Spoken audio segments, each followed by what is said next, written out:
News update na naman po tayo ngayon mga ka-YouTube. Update po tayo sa kaso ni Miss Grand Philippines 2023 candidate Catherine Camelon.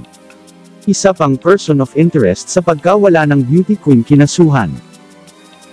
Kinasuhan ng carnapping at estafa ng PNP Highway Patrol Group Region 4A ang isa pang person of interest sa pagkawala ng guro at beauty queen na si Catherine Camelon.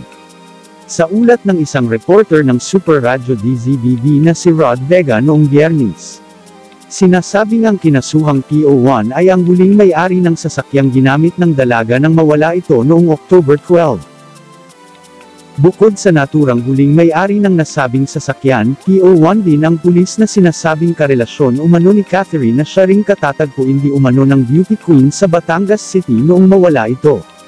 Ayon kay PRO4A Public Information Office Chief Police Lieutenant Colonel Chit Adel Gawiran, nauna nang hinahanap ng Highway Patrol Group ang naturang PO1 na huling may-ari ng sasakyan dahil mali ang address na nakalagay sa deed of sale nito nang mapunta ang naturang sasakyan kay Camelon. Naghihinala rin ang Highway Patrol Group na baka sangkot umano sa grupo ng mga carnapper ang nasabing PO1 dahil sakay na hinala rin umano ang pangalang ibinigay nito.